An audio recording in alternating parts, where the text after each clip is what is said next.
Well, welcome everyone. Welcome to our webinar, Consumer Secrets, How to Build and Maintain Customer Loyalty in China.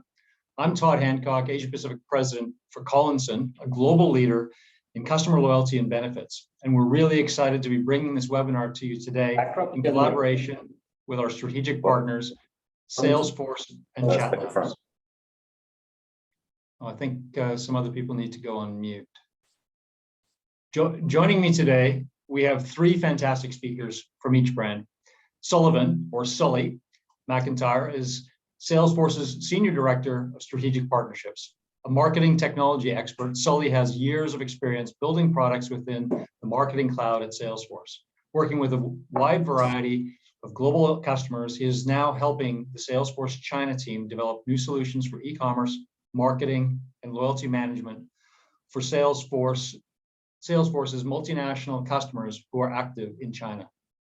We also have Tom Kruger, Vice President of Strategy at ChatLabs, leading the team dedicated to helping brands build their WeChat and China strategies. Tom supports a variety of organizations from luxury to financial services and is a frequent speaker on digital and social media strategies.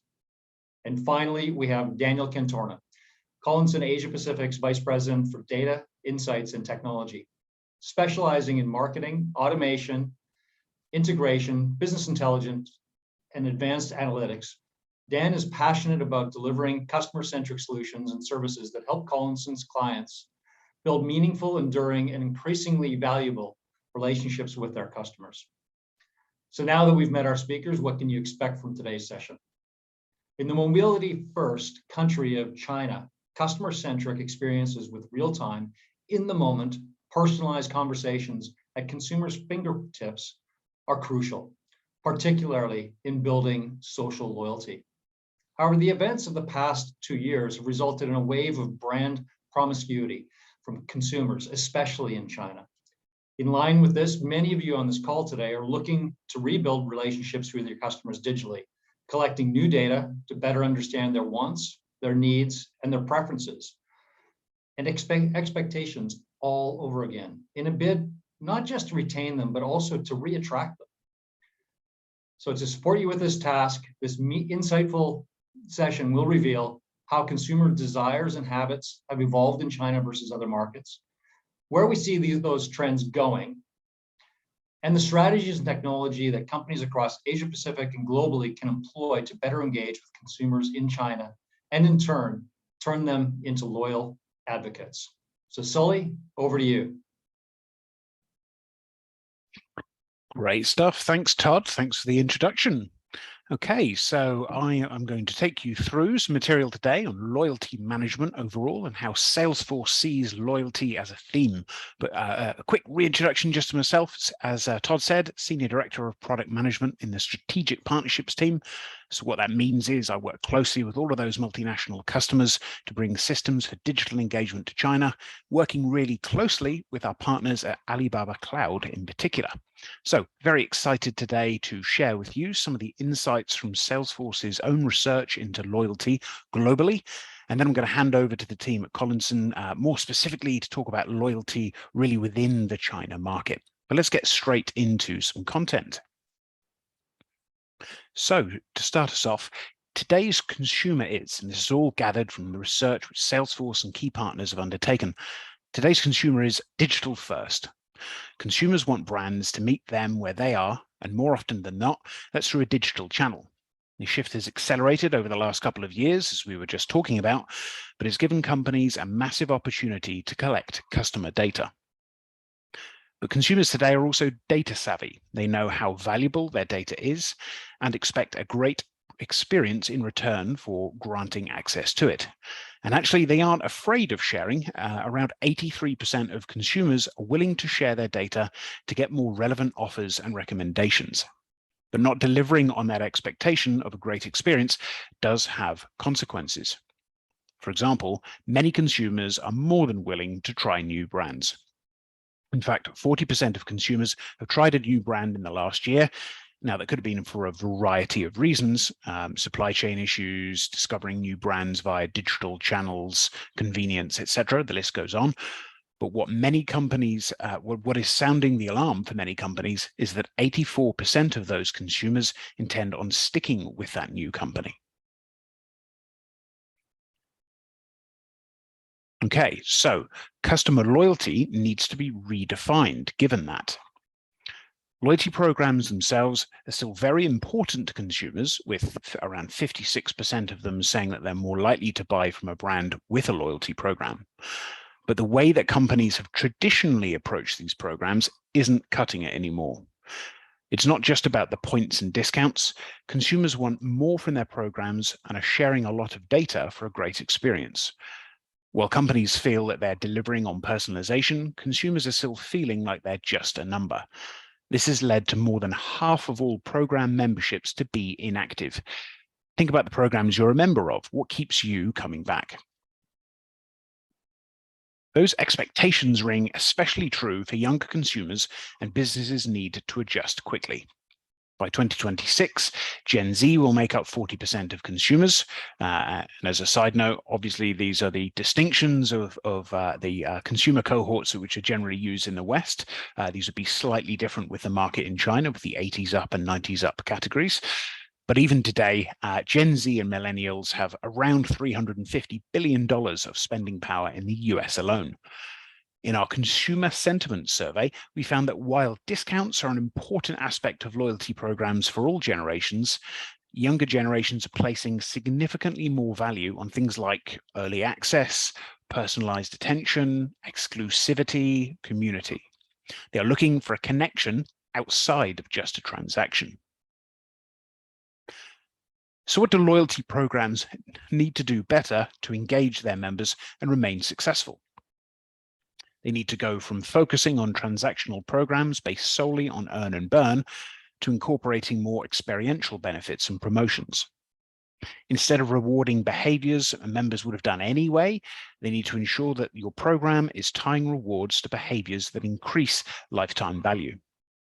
They need to evolve from a standard set of rewards, delivering on more personalized communication and experiences.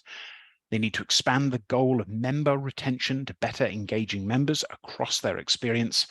And finally, they should move from being a siloed program managed by a single team to building a loyalty ecosystem that touches every part of the customer experience. So what might a reimagining of loyalty actually mean in practice? So loyalty obviously isn't a new concept. We've been doing this all for hundreds of years, but what we know as the modern loyalty program was pioneered by airlines back in the 1980s, focused on points and miles. Many companies in other industries followed this template. Then in the third era of loyalty, we saw those programs go digital. They took the punch card and made it digital through mobile apps and mobile wallets. Some brands even introducing surprise and delight features like gamification. But at their core, those programs were still highly transactional. And in the last few years, we've seen a shift into what we're calling at Salesforce Loyalty 4.0. The new era of loyalty is highly experiential, connected, and personalized. It meets customers where they are, whether they're in person, on social, in the metaverse, or beyond. These programs are driven by real-time analytics and predictive capabilities that enable them to be proactive. And finally, we're seeing a huge demand from younger consumers in particular for brands that share their same values and take a stand on social issues in order to win their loyalty. The next era of loyalty needs to be both rational and emotional. Building meaningful relationships with your customers is about balancing rationality and emotional loyalty. It starts with what first made consumers love brands and their programs: points, discounts, reward. Those all lead to the act of being loyal. But they don't necessarily guard against the customer switching brands if they find a better offer or more convenient offer. Now companies need to combine that with the emotional side of loyalty, which includes many of the things important to your personal relationships: understanding, connection, empathy, and the shared values we've been speaking so much about. This is the feeling of being loyal, and this is where that genuine relationship is formed. And brands that have invested in emotional loyalty have benefited. 53% of consumers say that they feel an emotional connection with the brands that they do business with the most. So how do we start building those connections? It all starts fundamentally with understanding your customer and building that single view. But in order to do that, and in order to make a loyalty program successful, companies need a foundational data strategy. What are the systems that need to work together for this 360-degree view? Where is that single view stored, and how are you sharing it across teams? Oftentimes we see loyalty programs living within a single team, maybe a single geography only as well. That can definitely be an issue with China, and maybe sharing that member data with a couple of other departments only. In order to win in this new era of loyalty, brands need to go beyond that. Building customer loyalty isn't just about the program, though. It's about loyalty being your enterprise-wide strategy and keeping your customer at the center of everything you do. All of these departments that you see here should help to inform your loyalty strategy and vice versa. For example, you should be leveraging your loyalty program data to better inform your marketing campaign targeting. You should also be personalizing the e-commerce experience for your most valuable members. And you should bring that same personalization to the store as well, empowering your frontline staff with loyalty data so that they can deliver a white glove experience.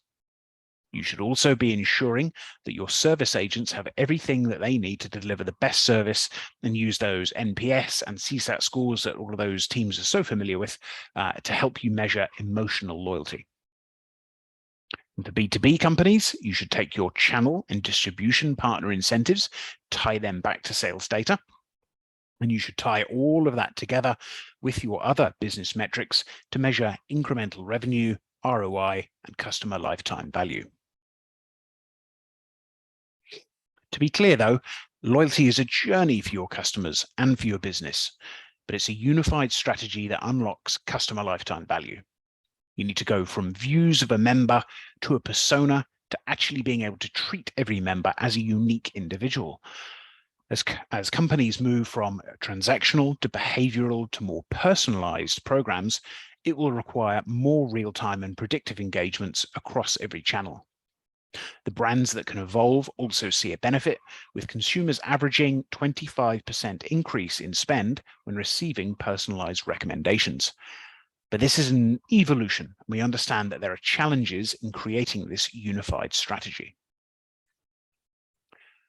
There are many obstacles in organizations and their technology that our customers face when maturing and unifying their strategy. So let's have a look at a few of these to finish off this section. So firstly, siloed strategy. While many loyalty strategies are led by marketing, loyalty needs to be a company-wide initiative. There needs to be buy-in and insights, not only from marketing, but also the analytics teams, finance, accounting, also very importantly, operations, to ensure frontline staff are helping to boost adoption and engagement. Secondly, disparate data. Loyalty technology needs to leverage multiple data sources that, in order to provide the insights needed for a program that actually engages customers, but also provides value for the business. Without integrations to various data sources and the rest of the tech stack, it inhibits both connectivity and personalization. Inflexible technology is also an issue. We've learned how loyalty drivers have changed, and with massive shifts in how consumers interact with organizations in every industry over the last year, so loyalty platforms need the flexibility to adapt quickly. Legacy technology, though providing customization needed at the time, usually makes it difficult to run updates. And on the other end of the spectrum, point solutions don't necessarily provide enough flexibility for a properly customized platform. These obstacles then create barriers to building strong customer relationships. Let's have a look at those. Changing expectations is certainly one. Consumer expectations are essentially a living organism, always evolving and changing. But many of the organizational and technology barriers we just talked about make it really hard to adapt and ideally anticipate those changes. disconnected experience as well. In turn, consumers are left with a disconnected experience across departments and across their life cycle. As we discussed earlier, those customers are sharing their data for a great experience, and if a brand can't deliver on that, it can certainly damage the relationship. Finally, a lack of perceived value. All of these factors combined leave loyalty programs with a low perceived value for both the customers and businesses. Customers aren't receiving personalized, relevant offers, which can increase program churn. Okay, now, normally at this point, I would dive into lots of Salesforce's solutions for managing loyalty, but instead today, let's get into the nitty-gritty of what we're looking at as a specific topic, how these issues and problems and solutions in reality apply to the key market of China, which is so innovative in so many ways. So for this, I will hand over to Dan from Collinson to take you through more. Thank you. Awesome, thanks, Sullivan. I'm actually going to jump in here. Let me share my screen. There you go. Thank you, Sullivan. So as Sullivan really highlighted well, the state of loyalty in 2022 and beyond is very much rational and emotional connection.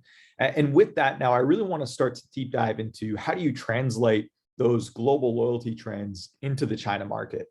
Before I do that, quick background. My name is Tom Kruger, Vice President of Strategy at ChatLabs. We're a global firm very much focused on China and really helping international brands connect their China data back to their global Salesforce ecosystem.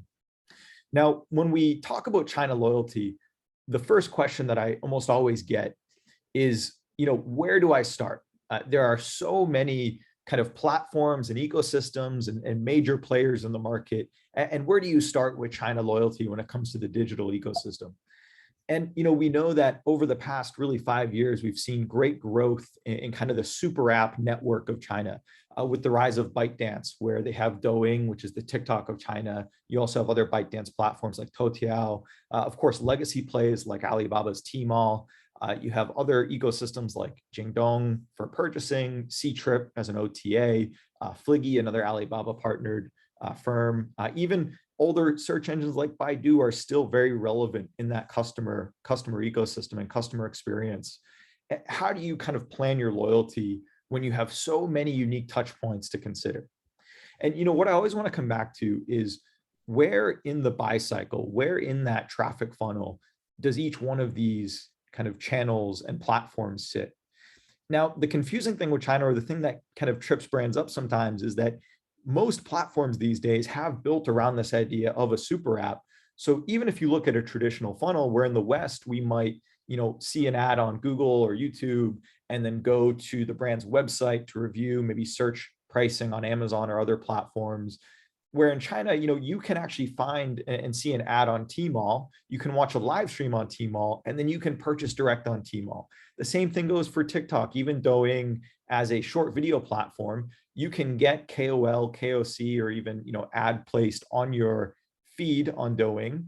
You can then review that feed, that video, favorite it. Maybe then you can even go to that brand's official site and go to a Douyin store where you can purchase directly without ever having to leave that app. But it is really important, because even though most of these platforms do have that kind of turnkey commerce functionality, there are some unique consumer behaviors that we really want to consider. And I always want to zoom in on kind of the bottom and what we call the return funnel, which is that purchase, the customer service, retention, referrals, and then repurchase. And it's in that cycle that I always want to highlight, where does your brand see the greatest exposure and the greatest audience amount within these kind of key customer lifecycle stages.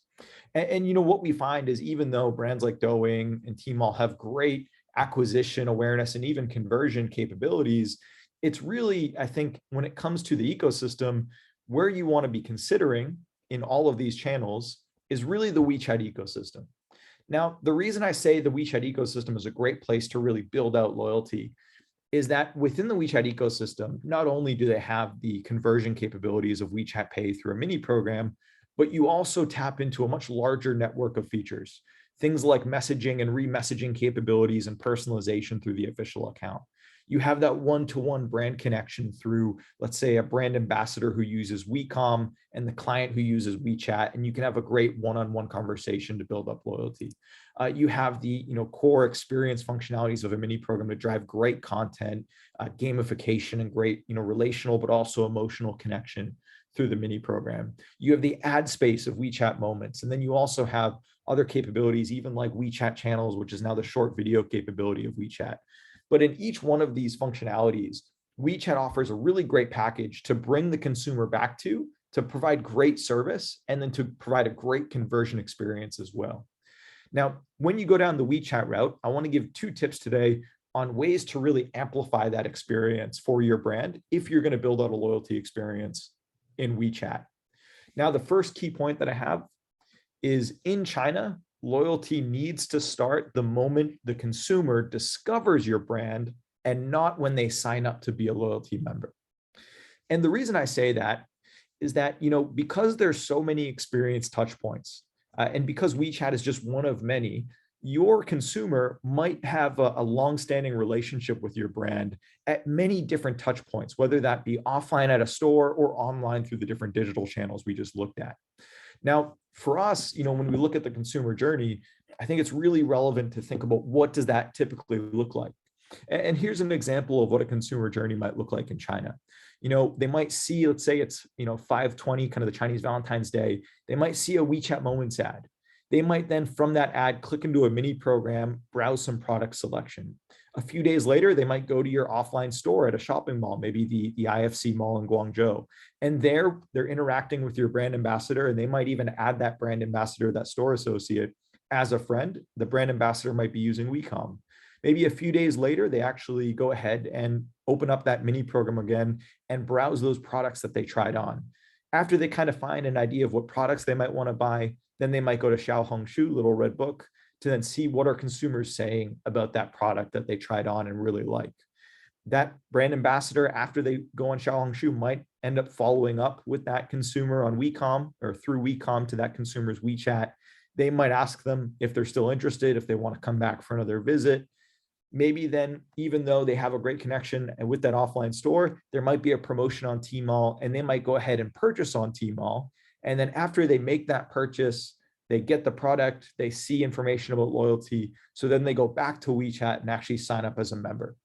And so even though the brand might only first be getting to know the consumer at step 7 when they sign up for loyalty, there's so many touch points that they've had with the brand that have led them to that conversion, but have also really educated them about the brand. So they're not very new to the brand, although they're just signing up as a member many, many stages after they first interacted with that advertisement. Now, for us, I think it's also important as a brand, there's so much data that you can start capturing at each one of these steps. And what I mean by that is if we look at the WeChat ad, when that consumer saw that WeChat ad, they clicked on the mini program in that WeChat ad. There you're collecting, let's say, the union ID, the campaign ID, all the page clicks that they've made. When they go to the store and they connect with your staff, the staff that uses WeCom, you're also then tracking that single WeChat union ID. You're seeing what relationships to the staff they have. We can see which store location they went to. We can see all of the chat messages that that consumer had with the store associate, and even the voice calls. So all the product recommendations, all the follow-ups that are made, those are tracked by your brand. When they go home and they start browsing the mini program again, we're able to see that union ID again because it's within that WeChat ecosystem, but also things like what promotions did they click on? Did they share maybe a product to their friend or family? What abandoned carts did they have? How many return visits do they have to look at that product again? Later on, they get more messages on WeCom and we can track that relationship.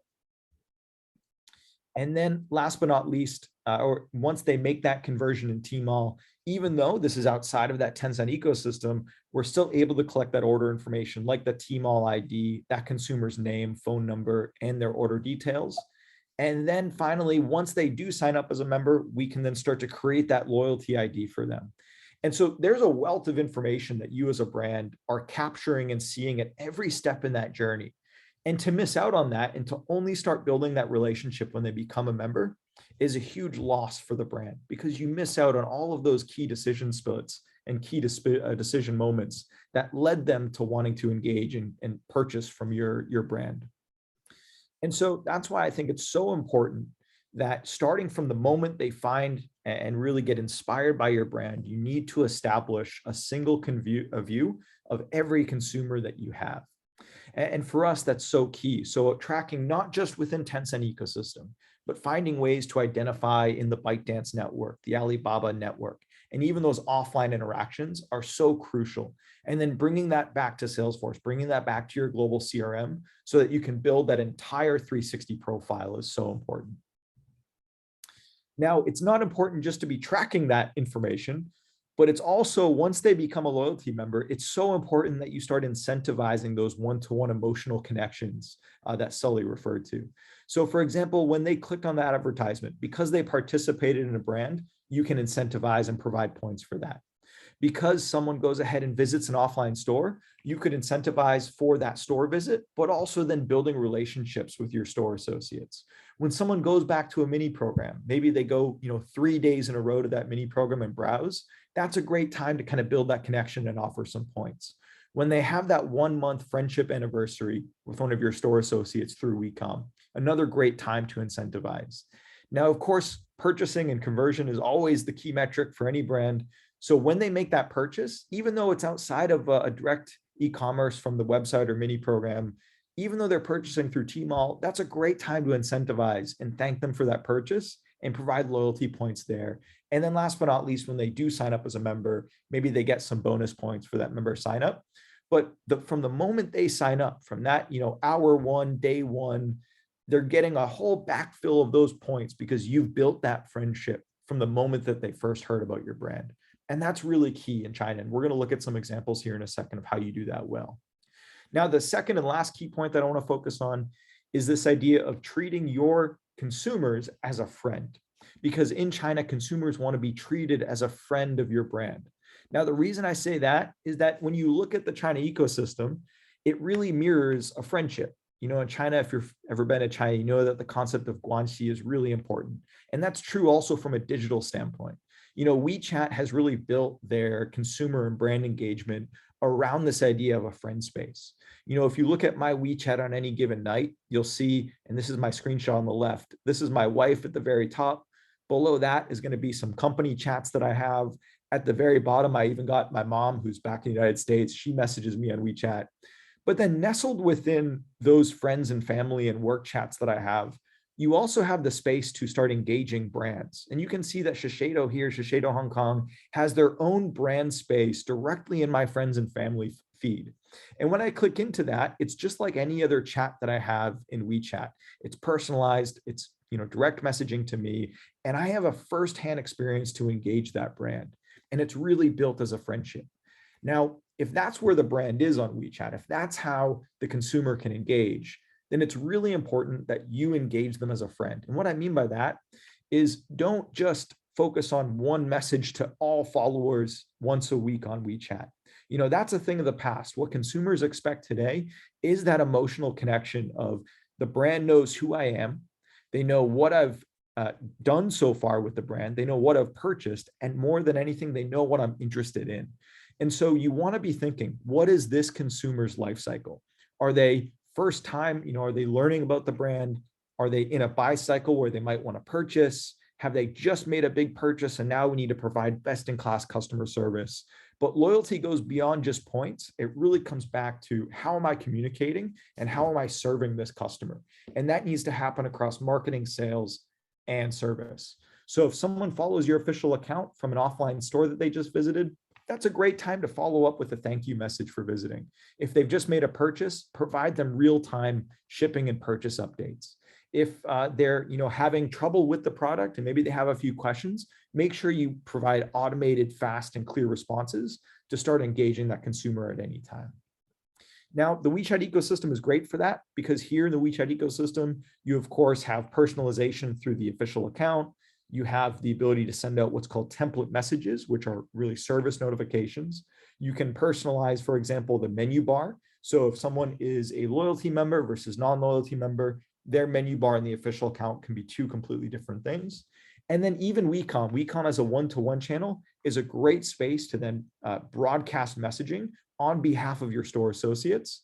And back to Sully's point earlier, while you want to make sure that your systems aren't siloed, I think it's also really important to make sure that your digital communication channels aren't siloed either. So bringing that back to one single platform like Marketing Cloud at Salesforce to make sure that every one of those channels can be automated accordingly, but all of those are in sync and not siloed as unique communication channels to the consumer.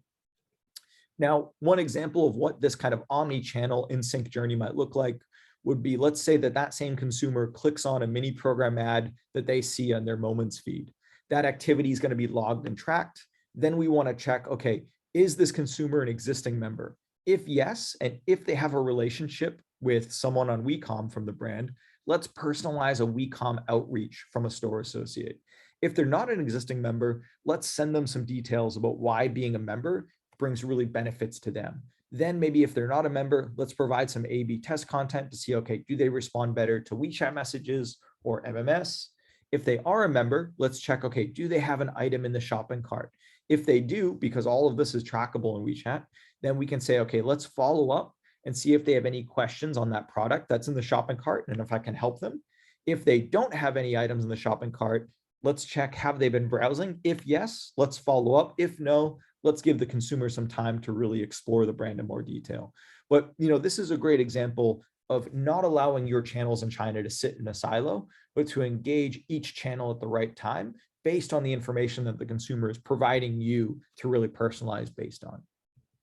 So as we come into a closing here, let me just give you two examples that we've seen and studied in the market that we think are great examples of best-in-class China brand loyalty. The first that I want to showcase is Swarovski. And when we were doing our review, we felt like the Swarovski loyalty experience for China was very well developed and very well refined. And what I mean by that is that Swarovski actually incorporates not just one single channel, but they have an omni-channel approach to their loyalty. So for example, if you go to an offline store as a member, you can actually get loyalty points for visiting that store, and then you get loyalty points for trying on different products. So by scanning a QR code in the store, and then by scanning QR codes of different products that you've tried on, you're actually getting incentivized for that visit and for seeing different products that the brand has. Now, they don't just stop there. They even take that, and if in Xiaohongshu, for example, Little Red Book, if you've made a purchase on Little Red Book, you can bring that data back to WeChat. You can bind your account, and you can actually get loyalty points for purchases that you've made as a consumer on other channels that the brand has. And so they do a great job of incorporating offline to online, and then all of those China digital channels that we spoke about early on. Now, the last example that I want to leave you with today is Dyson. And Dyson, we all know them for their great products with really the fan. But when it comes to Dyson, what we found with them is they do a great job at building community through loyalty. Now with Dyson, they have a very robust and very active WeChat mini program that serves as really the hub of their loyalty engagement. But what they do is that they have several different types of ways to earn points. The most classic is their CRM point activities. So within the mini program, you can actually go ahead and fill out your personal information. So when you do that, you get 150 points. And then the first time you register one of your products, you then get another 300 points. But that's really just the tip of the iceberg with Dyson. What they do next is they start to incentivize you. So in their community question and answer forum, if you ask a question, you get 150 points. If you answer a question, you get 300 points. If the Dyson community team actually flags one of your answers as the best answer, then you actually get plus 500 points. So it's a great way to build not just brand engagement, but really allowing the consumer's voice to come through, and a great way to incentivize user-generated content. Now they go a step further. So that's just on the community side, but now they start tracking all of your interactions and engagements within the Dyson Loyalty Mini program. So if you click the share button 1, 5, 10, 15, 20, 35 times, you actually get different loyalty points for all of those sharings and referrals that you do. Anytime you search something in the mini program, you get loyalty points for that. If you submit a question on the Ask Everyone page, you get loyalty points. If you watch product videos, you're getting loyalty points. If you create product comparisons and someone views that result, then you can get loyalty points. They even have things like ongoing mystery badges where they'll post kind of a flash badge that you can earn. And then they even have, for return visits to the mini program, ways to earn points as well. But Dyson does a great way of using that WeChat ecosystem, using the mini program as a hub, not just for CRM, but really for that complete community engagement aspect of loyalty that really brings home the emotional aspect of what consumers in China want when it comes to loyalty. So with that, feel free to scan my QR code if you want to connect after. And Dan, I will hand it over to Dan from Collinson. Hey, thanks, Tom.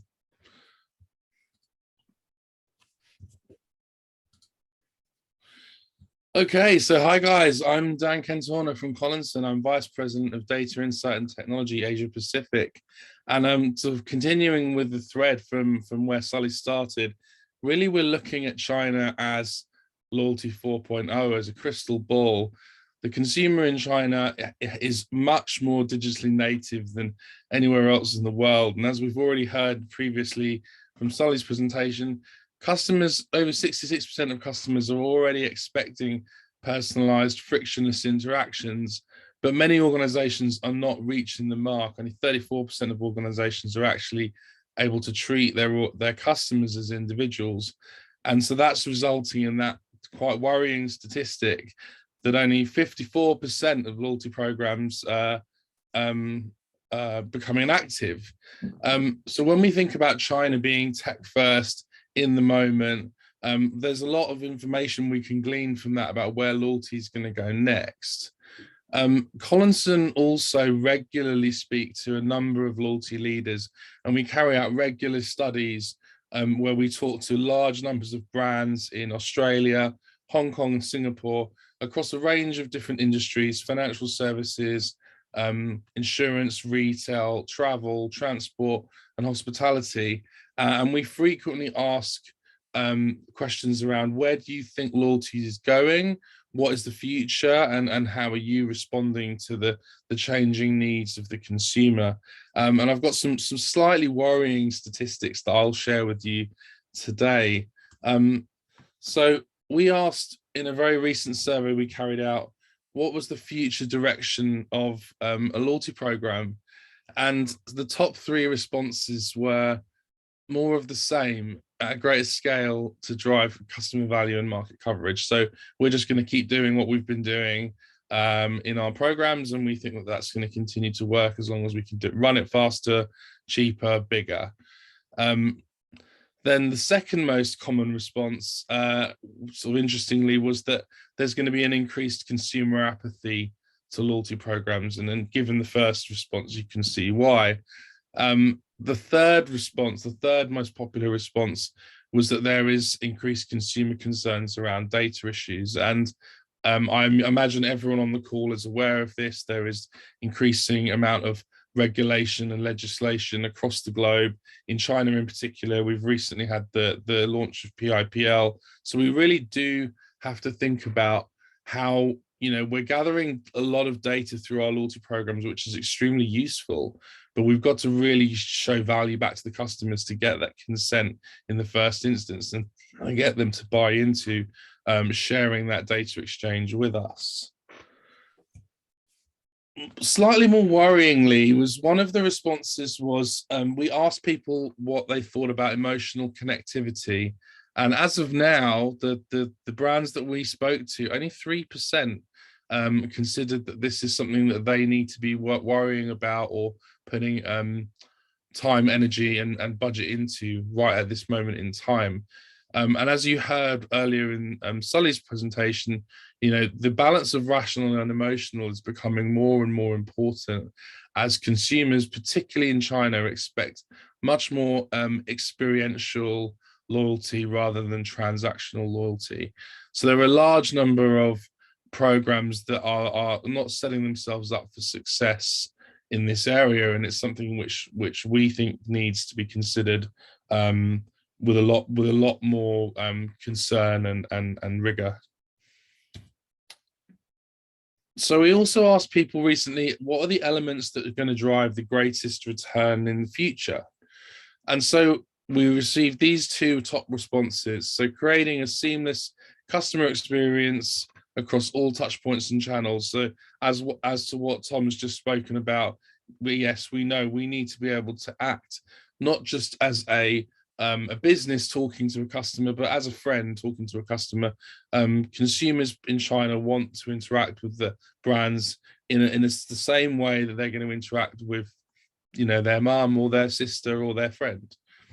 The second most popular response about driving return was embedding loyalty as a core business function. And that we also heard earlier in the presentation, that aligns very well, and not having loyalty as a bolt-on. So ultimately, in order to drive return, we need to be doing these things. However, there seems to be some misalignment with what the goal is and then how we get to achieving it. And in a separate study which we carried out in Europe, we saw a very similar pattern, which is that there's an awareness that loyalty is moving in a new direction, and that there are a number of new technologies and new requirements that are coming down the track that need to have investment and innovation and thought into. But budgets are tracking behind the curve in terms of the adoption of these technologies, and even some of the larger businesses with large loyalty budgets are not necessarily investing heavily enough in the areas that are going to be standout for Gen Z in the coming years. And so this is difficult, because this is really is where people need to be thinking as we move in the next few years, where that audience group is going to become the largest and one of the most valuable. So where does this leave us after where does all this statistics leave us? So at Collinson, we believe that loyalty is due an upgrade across many of its moving parts, but there are three core areas where we believe the upgrade is necessary. So the first one is trust. So the Chinese consumer is more aware than ever the data has value, and choosing to share that information and deliberately exchange it is going to require something in return, but also a trust that that data is being used to add value back to them. They don't want to just engage to gain something that's of no value to them or doesn't enhance their experience. And there's as Tom mentioned, the aspect of building community is also something that reinforces trust in a brand. So we need to ensure that we are able to reward and delight our customers to be interacting with us and giving us more data, but also we need to be very transparent and honest in how we're using it, how we're providing meaningful, relevant interactions off the back of it, and over time to maintain that trust and not use the data that we're collecting in any way that could be perceived as underhand or not providing any value back. So secondly, the second point that needs an upgrade is value in general. So historically, loyalty focused purely around points and prizes, and that's becoming increasingly less relevant, and particularly we need to think more about the perceived value of the things that we provide back to the consumer. So is it something that's going to make their experience with the brand better? Is it going to make their user experience richer? Or is it going to give the customer something that really makes a standout point to them, rather than just offering up some you can redeem some points to get a toaster or whatever it is. So we need to be much more laser focused on providing value that's relevant to the brand and the consumer, and that connects finally to experiences. So we're seeing a continuous movement from reward to recognition. So customers react far better and seem to be far more engaged by status enhancing experiences. So providing consumers with access to things that money can't buy. So the ability to, be part of an exclusive community, or to unlock access to a KOL, or to be able to participate in an exclusive brand event, things which give that VIP status have far more cut through and resonate with customers more so than just awarding points. So having value that is translating into an experience they can have with the brand enables you to stand out from your competitors. So here at Collinson, we believe that there are 3 core components to building a complete loyalty ecosystem. So the first part we always start with is advanced analytics. So it's data. In order to do something with your customer, you first need to understand them. So you have to have your data strategy thought through. Where are you collecting that information? And as Tom's mentioned, there are a number of touch points where you can be gathering data before someone has joined your loyalty program, and you can be understanding that consumer in a fair amount of detail. Once you've understood or gathered some data about that customer, the second step is then trying to build dialogue. So trying to start conversations and trying to have natural interactions with that customer through methods of marketing automation. So building out those journeys, building out those in the moment conversations, as well as having your continuous drip dialogue. But it's got to be both. It's got to be relevant, and it has to be much more personalized and specific than the way that historically outside of mainland China, where we've worked with just sending, standard messaging on a regular cadence. It's got to change and become much more timely and relevant to the consumer.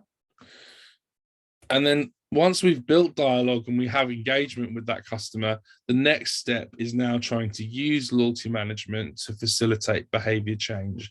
And this is a task that never ends. This is really, loyalty management is a test and learn process where we look to incentivize different behaviors from our customers, and we look to gather data back from those experiences.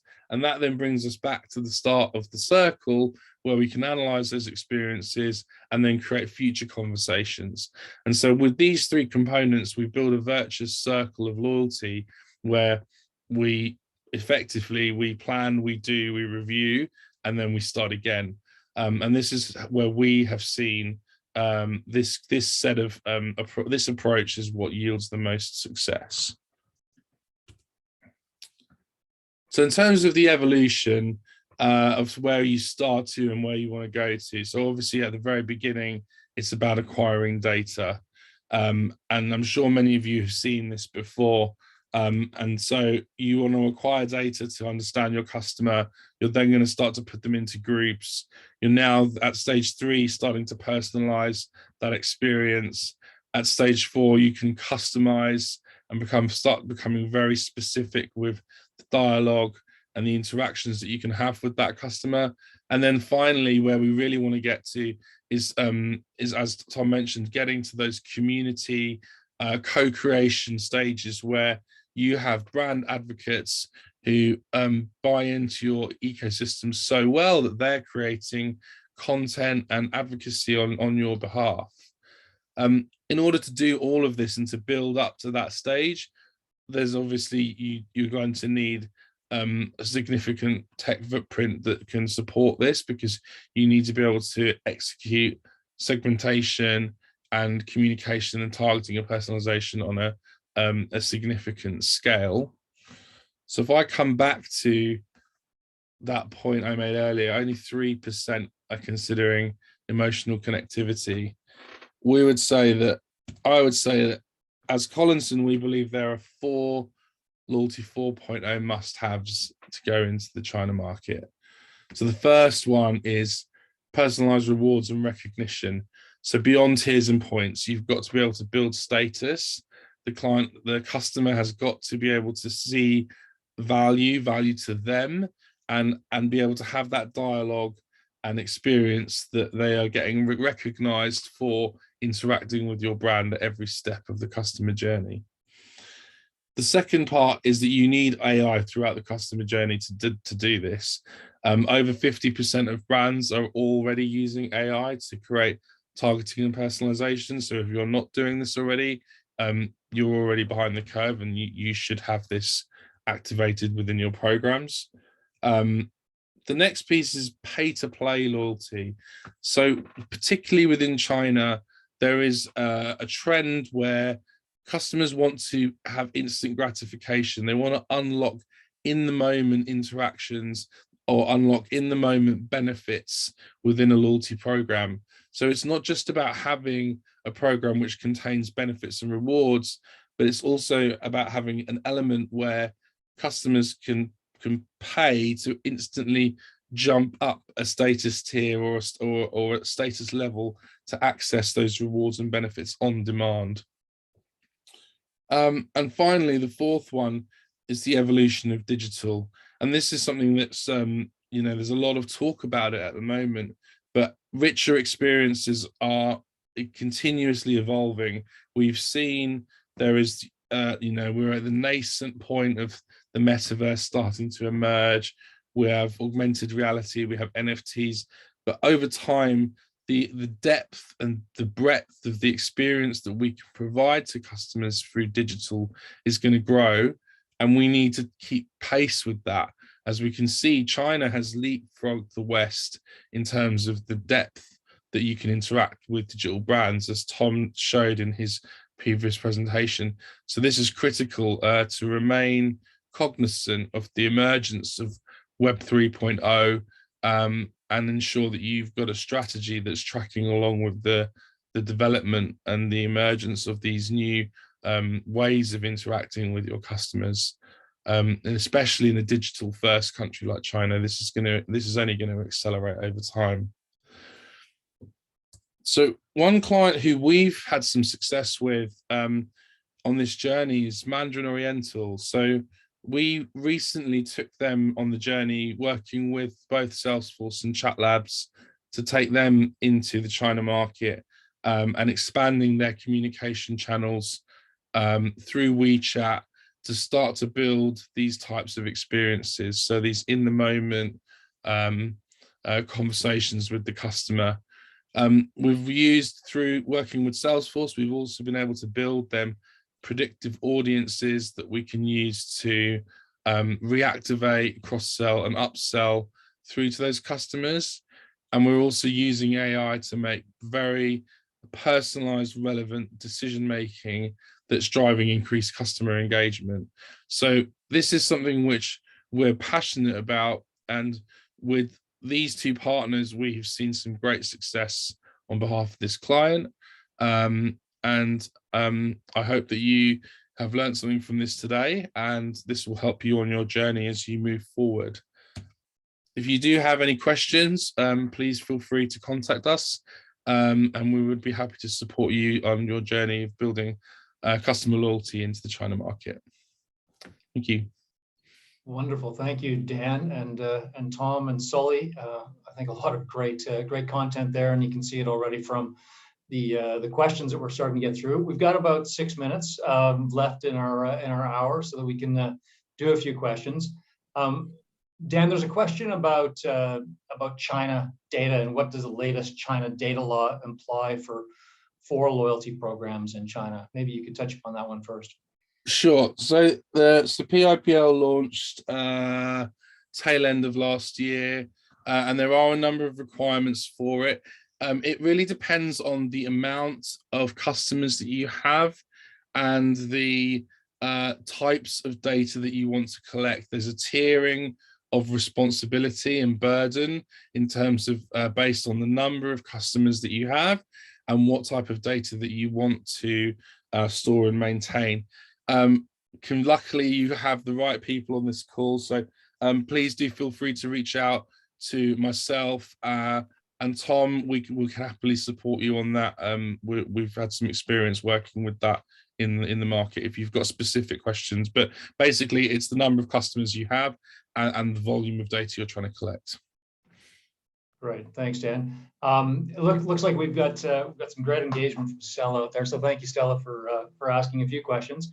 So the first one was, we read that mobile phone number is the key one to collect and connect dots. Is that still the same in China? I'm not sure who wants to take a slot at that one.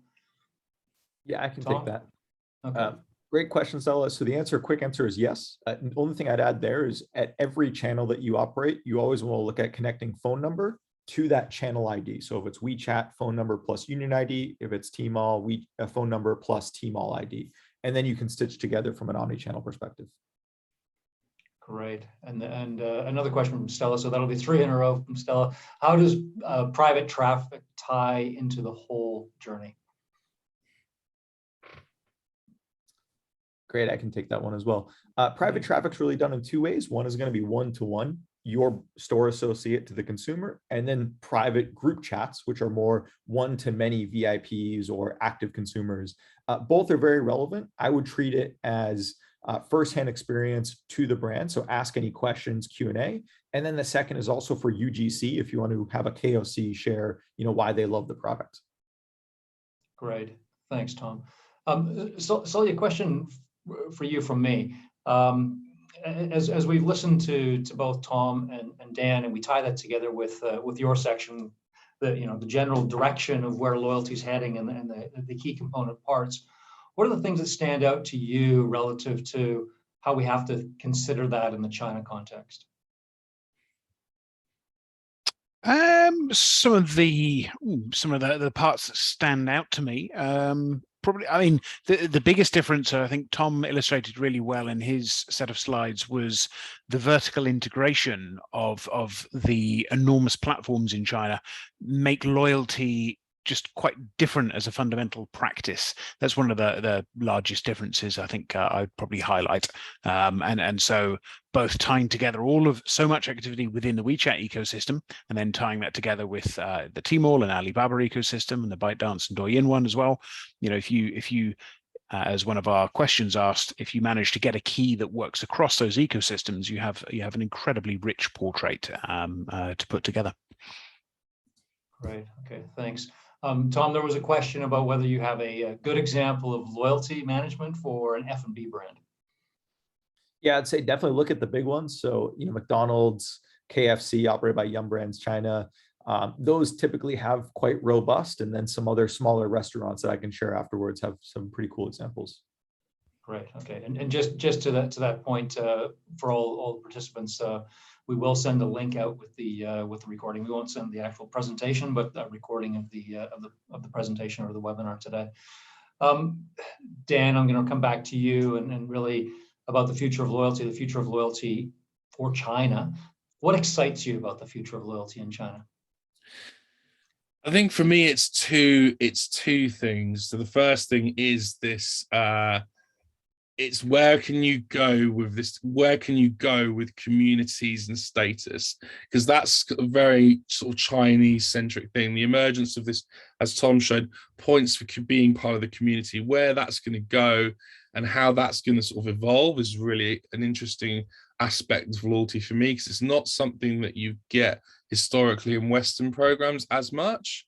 And then the second piece for me is obviously the how it's going to deepen when we get into when we do arrive with the download from the metaverse, how we're going to do the loyalty when we've got to have this kind of really in the moment online offline interactions. But that's 5 years away from now. That's into the future. But it excites me that these things are coming. Great, thanks.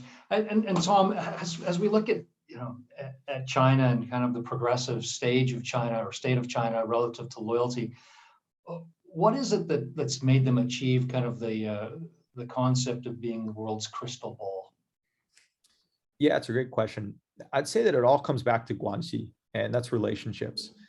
In China, everything runs on this concept of relationships, whether you're at the local store getting vegetables, or you're at work, or even when it comes to digital, the ability to go on Tmall and ask for a discount in Tmall from the brand, or just things that you don't see elsewhere in the world.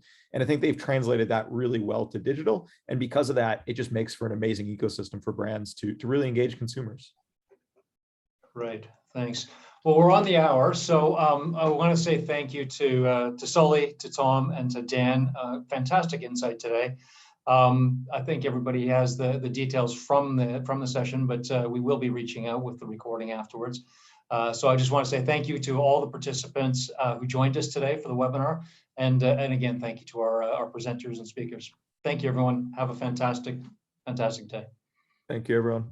Thank you.